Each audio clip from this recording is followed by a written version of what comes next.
Welcome. I'm Maureen DiStallo for KLVW, and we're continuing our series of getting to know our trustees better. And with me today is our president of the trustees, Ivan. Hi, Maureen. Gilbert, how are you? Very well. Thank you for having me. Welcome. We're so happy to have you here. That's great to be here. Thank Yes. So tell us about yourself. We know you're a member of the board. We know some of your decisions, but we want to know about you, the man. Oh, my goodness. So I came to Leisure Village West originally from Flemington, New Jersey. My wife and I, and we have two children who actually they're grown up. They're in their 30s, but they live in the Hunterdon County area, still do. And we came to Leisure Village West, sort of just following some friends of ours. My background, generally, graduated from Jewish Theological Seminary, Columbia University, degree in Talmud and history, went to law school. My practice is primarily immigration law. I've been doing that for many, many years. Work full-time, still work full-time. And that's really it. I mean, that's what I do. How do you find the time working full-time to put in as many hours as you must, which I would like you to tell us about, for the Board of Trustees? I mean, that must really be a killer some days. It can be challenging at times. There are many, thankfully, the way I have my employment set up is I work remotely. So I don't have to actually go into an office. One of the benefits, if there is one, from the whole COVID situation, my work schedule is quite flexible because I can do it really when I want to. So I can work on cases around other things, which is really, really helpful because it allows me to stay at home and to really give back to the community here and to partake in things that I otherwise wouldn't be able to do. So, but you asked about how much time. So yes, how much time does it? Because I'm thinking of how I relax at night and I'm watching some series on TV. You're on the computer working on cases. Yeah, my mornings are very, very hectic, especially with casework. But I do manage to get things in. There's a lot of time that I dedicate to the village with respect to the board as a trustee and also as an officer. As president. As the president, yeah. I'm sure you have different responsibilities as president. You're not at committee meetings, but you're at other meetings. I'm almost everywhere. I respond to email requests. As a president, it's my job to send out a response literally to every email that comes in. Once I do that, then other trustees could join in as well. I, at times, do go to committee meetings. I head up the advisory council. I speak with our community manager and managers on a virtually daily basis, making sure that things are running properly. There are clubs that I'm involved with, so I go to club meetings. I shoot pool. So Are you good? Are you a good pool shooter? I'm okay. I don't want to say I'm good because I'm sure there are so many people who will challenge you. For sure. But I'm okay. I got a lot better over the last couple of years. So I'm happy where I am, but I'm always looking to get better. Oh, aren't we all? Yeah. I mean, no matter what sport any person does, they're always trying to achieve better. Yes, definitely. So I've got that going, signing checks, dealing with insurance issues, dealing with all sorts of any emergencies that come up. Right. It's really a 24-hour-a-day job. You're on call all the time. Doesn't matter where in the world you are, as far as I'm concerned. Others may treat it differently, but there's no such thing for me as I'm off the clock. I'm always on the clock. Right. So that's how it works. Unfortunately, I think it's unfortunate that too many men and women in business today don't get a vacation because they take their phone and their iPad with them and they're at the beach and they're on a call. I mean, when do you get downtime that's significant? It's very, very difficult. I guess it really depends upon, well, a few things. It depends on your occupation. If you're in retail, then perhaps you do get downtime. Right. But if you're in the legal field, as I am, or community service, you don't, especially, as president, because if something comes up, you have to be available. People depend on you to make decisions. Right. So you just have to be there, and that's a commitment, and that's what you sign up for. Right. It's a labor of love, but that that when you go into the job. Right. So that's the way it is. But the other thing is, it all depends a lot on how much you care. If you're a person who goes to work 9 to 5 and you say, okay, that's it, and I'm off the clock, and I spend time with my family, that's all well and good. I certainly try to spend time with my family and take some leisure time for myself. But just my own work ethic, this is just the way I've been brought up and the way I've been trained, is to just always be available for people in case there's a problem. Right. So I can be traveling internationally, and I've received calls from clients at all different hours because they don't necessarily know where I am and No, right. the time difference. Well, this is what happens. Yeah. People don't know you're on vacation, and they just call. Right. But I can't say, sorry, I can't help you, I'm on vacation. I mean, Right. These are things, if you're in the legal field, you have a situation where millions of dollars could be riding on your decision, and you Right. have to make a decision.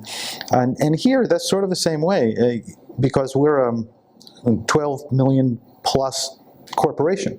I know. So we run it like that. I just want to get it straight. You're a volunteer. Yes. You are yes. not being paid for Correct. this position. That is absolutely correct. And so when you answer calls, when you're on vacation, you're doing it as a volunteer, not because you're still getting paid for it. That's right. So I think that should be emphasized. Yeah. Because unfortunately, there are a lot of people in the village who think, well, why would you give that much time and not get paid for it? Well, because there are people like myself who care very much about helping others, and there are volunteer first responders and so forth, and they do it because they're giving back to the community, because that's who they are, and they feel that that's their calling, if you will, Right. in life. And all of us on the board sort of feel that same way. That Right. We're giving back to the village, and that's just part of village life. You can't always take; you Right. have to give as well. Right. And so that's what we're doing. And we're glad for it. Oh, And we're better for it. Because Great. without volunteers, this village would truly not exist. Yes, very. very true. What it is and what it stands for and our way of life, here in the village would not exist without volunteers. Well, interesting you say that, because even though we do have a paid staff to handle the day-to-day operations of the village, Right. the meat of who we are as a village is all down to volunteers. That's Whether right. it's clubs or committees or ad hoc committees, it doesn't matter. Right. Everybody really is volunteering their time, and it's a wonderful thing, because that's what separates a village from a community. Right. We're a village, Right. and so we have that volunteer component, that whole concept of we help others. It's not just ourselves. We don't just live together as one unit, where we help each other. We depend on each other. I believe that's the way you would have to see the whole village in every decision. It can't be just for this particular group or that particular group. It has to impact the whole village, which consists of enough people to populate a little town. That's very true, and there are some who don't necessarily understand that. But every decision that we make as a board, we always look at how it impacts the entire village, not one particular area, not one particular demographic. Everyone. We don't discount anyone. We don't write off anyone. Right. We take everybody into consideration. Now, in the end, our decisions may adversely affect a certain demographic or certain individuals. And that's just part of governing the village. Right. And not everybody is going to be satisfied. Right. And not, or happy, or even agree with our decisions. But our goal is really to think of everyone, understand how any decision impacts each member, and then try to do what we feel objectively is best for the entire village. And that's not easy, I'm sure. It's, It would not be easy for me. I know my own personality, and I know that that would not be easy for me. I don't know how it is for you. I can't always say it's easy. We're all humans. That's so it. we have our own personal ideas and interests and wants and needs in mind. But if you're going to be a board member, you have to learn to put that aside and separate yourself out from that. And I say this to people, that when you become a board member, your loyalties change. You're not loyal to your friends necessarily, or even to your family to a certain extent. Your loyalty is to the association.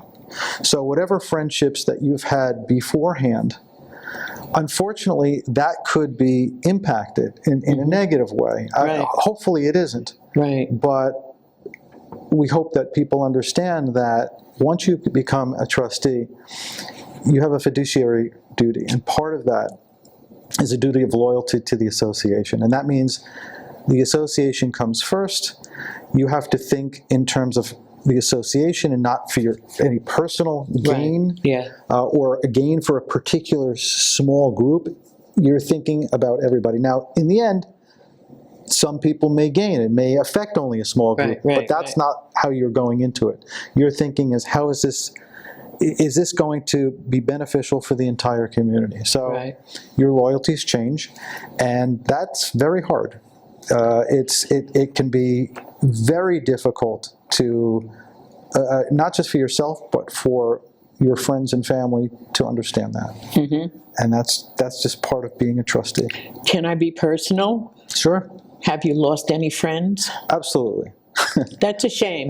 That's really a shame, you know, but the way you're talking, I'm thinking, yeah, you could easily lose friends because they're so cemented in what they want. You know, they want what they want when they want it, you know, but that's unfortunate. It is. You know, I guess that just comes with the territory, I guess. Right. But I try to think above that and say, look, I'm not here for particular friends.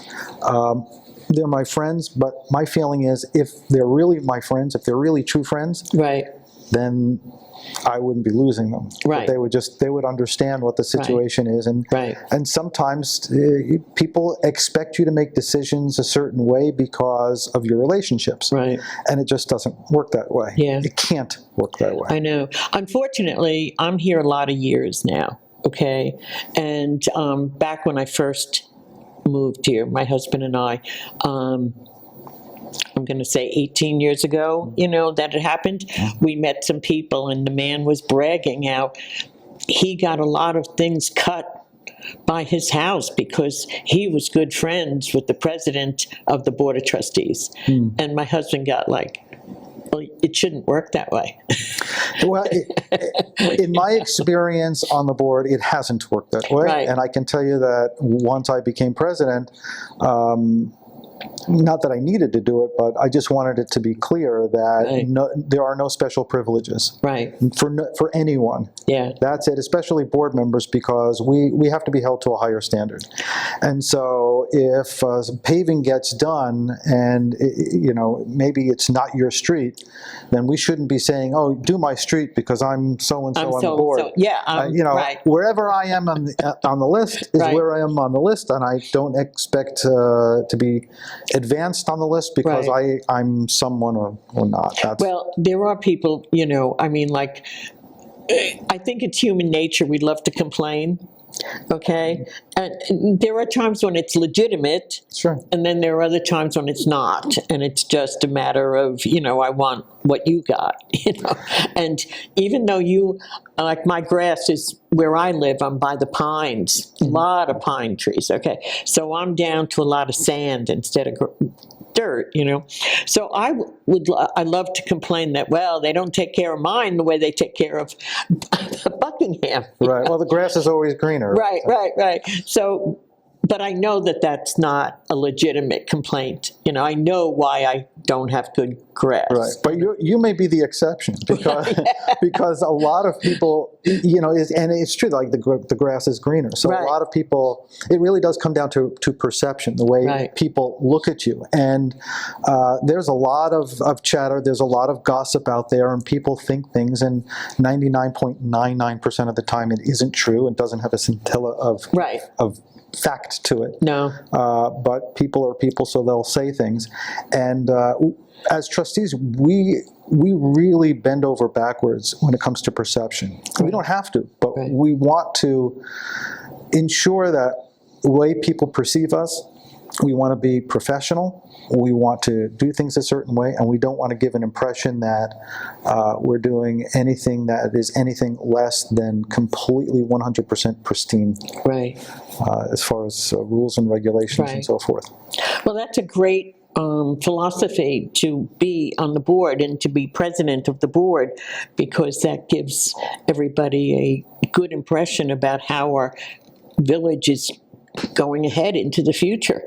Yeah, I hope you don't want to see particular. The squeaky wheel gets the oil. Yes. You don't want to see that mentality going forward. That's true. Well, interesting. Yes, the squeaky wheel gets the oil, and the squeaky wheel could be tuned out. Right. So you have to, if you're going to squeak, you have to know how to squeak. Right. And it has to be legitimate squeak. Yes, very true. Not just a want. Yes, of course. Yes. So you put in about how many hours as president? What would you say? I put in somewhere between 20 to 30 hours easily. There's just so much to do. Yes. And I think it's necessary, if you care and you want to do a good job, then you need to put in the time. If you don't have the time, that's fine. Not everybody has the time. Right. Then you shouldn't be president, or you shouldn't be an officer, or you shouldn't be on the board, depending upon your situation. Right. So you're making a tremendous commitment. Yeah, it is a tremendous commitment. I can see that. For any board member, much less the president. Well, I always go back to it. It should be, and if you care, then that's what it entails. Right. And maybe even more than that. There are, I'm sure, people who would put in more if they can. I work full time, so my time is limited. I'm not retired, so it's not like I can just dedicate it my entire life. But to the extent that I can, and thankfully my work schedule is flexible enough that I can do that. Yes. And everybody else on the board seems to have a schedule that makes it work for them as well. Right. So that's good. Yeah, that is good. That's good to hear, because, we all know of situations where this person is not pulling their load, and everybody has to chip in to help it, So it's good to hear that everybody on the board right now is pulling their own weight. Definitely. Yeah, no, every person on that board is great, is valuable, has their own skill set, and adds a certain perspective and dimension to it, which is really important. Yes, it is. You want to get a whole, the whole picture. Right. So the more perspectives that you have, the better it is. And that means that we don't always agree, and that's fine. We shouldn't always agree. That's correct. And in fact, I don't want us always to agree. Yeah. I want to hear different opinions. Maybe you have an opinion, we might agree, but hey, that's a good idea, and that's persuasive. So okay, maybe I'll see it your way. Right. So thank you for raising that. Yes. And that's just how we operate. How have the Saturday mornings meet with the board been? I've heard that you've gotten some ideas from people who came in to speak to everybody. Yeah, they've been working very, very well. We'd like to see a bit more turnout. We do get people who come in regulars. Yes, and that's fine. We love you. That's great. Yes. But the coffee with the board is really an informal way, sort of just like this, where we can sit down, we can talk, have a coffee, have a little nosh, some cake or something, and really talk about what your particular issue is, or questions that you have, concerns that you have, praise if you have it. Yes. We want to be able to have that interaction with our membership. So we're not just so aloof. We're really trying to get for the membership to get to know us, and we get to know the membership. Right. And then this way, when we're all working together, it's much easier to deal with issues that come up. And you just used a word that triggers something in me with regard to these talks that we're having on the TV, and that's praise. I hope that the people who are watching, and I hope you understand, that this is praise of the people on board. We want to get to know you better, and we praise you for being such a wonderful volunteer. I mean, without you guys and girls, I'm sorry, I should not do that. I call all my grandkids guys, and they yell at me. The 3 girls. But hey, guys, come on. But excuse me, I digest. Anyway, I really hope that you see it that way, that everybody needs praise for the work that they do. They should get it, you know. Yeah, the criticism is there 100%. But the criticism's there, and you know what? That's okay, because that helps us to look at ourselves and see, are we doing things right? Or is there something that we can improve upon? Right. I would hope that it's not solely limited to criticism, and it hasn't been. Right. There has been in praise, and I'm a type of person, I give credit where credit is due, so I hope there are a lot more people who are like that. But, right. We're here to serve. So if you have a concern, an issue, anything that you feel that the board needs to address, and again, the praise and comments and so forth, we take it all and we try to take it on board. We understand where you're coming from. We try to empathize. And in fact, I'm very big on this, is really empathizing and trying to understand issues that come up and trying to resolve them. Most people don't know this. When we're sitting on the dais, we have our nameplates in front of us. Right. And on the back of the nameplate, it's blank for each one of us, except for me. And so when I'm looking out to the audience and somebody comes up to the mic and they're asking a question, I see on the back of my nameplate, right in my peripheral vision here, it says empathize, educate, elucidate. Empathize, understand, feel for the person. Educate, explain what the situation is, maybe they're not aware. Elucidate, get into the details of it as much as I'm permitted to do that. Right. And so I really, that's sort of like my credo. Whenever I deal, whether it's somebody coming up to the mic at a meeting, or in a workshop, or responding to a member via email, I always try to empathize, educate, elucidate. Right. That's just the way I believe that the residents are more likely to be understanding if they have all the information. Let's hope so. Yes, even with all the information, they may not be understanding. Well, but they may still disagree. They may still disagree. But when you have all the information, then you are faced with facts, and then if you disagree with how those facts are going to be dealt with, that's okay. Yeah, and I also think, and we've really strived a lot this year in particular on how we treat people. Right. We really want to treat our membership well. My the way I approach life in dealing with anyone, whether I'm a board member or an attorney or anything else, just out and having fun, Right. is I always see people like trying to treat them as though they're not feeling well. And so you treat somebody who's not feeling well in a different way. You try to help them. You try to make them understand. You try to make them feel comfortable. You try to treat them right. You don't bash them. Right. So, and that's what we're trying to do, is we really are focusing on treating people right. And a lot of that comes with email etiquette and how you correspond, and the tone that you're using in your correspondence, and how you treat people when you meet with them and when you speak with them. When they come up and ask questions, how you respond. A lot of it is patience. Right. And it could be your font, it could be just the whole tone of the way you present yourself. Yes. So I mean, all caps, we all know what all caps mean. We don't want to sound like we're yelling. Right. Nothing like that. Sometimes my kids do that to me. Then I yell back. Right. But it's in joking, But, it all comes down to respect. Yes. That's You're what right. it is. You're right. It does. So tell me, as we wind up our little talk here today, you've probably covered it already, but what do you like best about being on the board? Well, I enjoy everything. Right. But really what I like is, there's a few things. So I like the ability that I can make a difference. That I try to help people. I can see, I hope, instant results.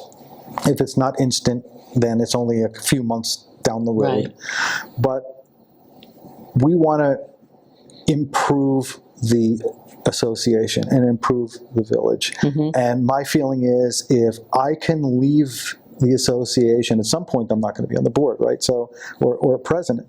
So if I can leave my position and the association better than when I came, I know I've accomplished my goal. So that's what I enjoy doing, is trying to improve on what we have already, which I think is very, very good, but there's always room for improvement, and so that's what we're trying to do. We keep moving forward like the years are moving forward. We're not back from when it was first built, so. Very, very true. Look, we evolve. We have evolved major strides in a well-meaning way, in very many cases. Yes. We really have. Yes. But not in all, so we need to keep going. Right, and we're doing that. We're focused on it. Yes. Well, Ivan, thank you so much. I've enjoyed getting to know you better. I didn't know you well, and hopefully we're friends. Yes, absolutely, and same here. So thank you so much again. I mean, I was with Steve, but Steve and I go back a few years, and we work together on different things, and we do things together. So, but now I feel like I know you just as well. Great. Thank you so much for being here. My pleasure. Thank you. And to our audience, I thank you for listening and being with us.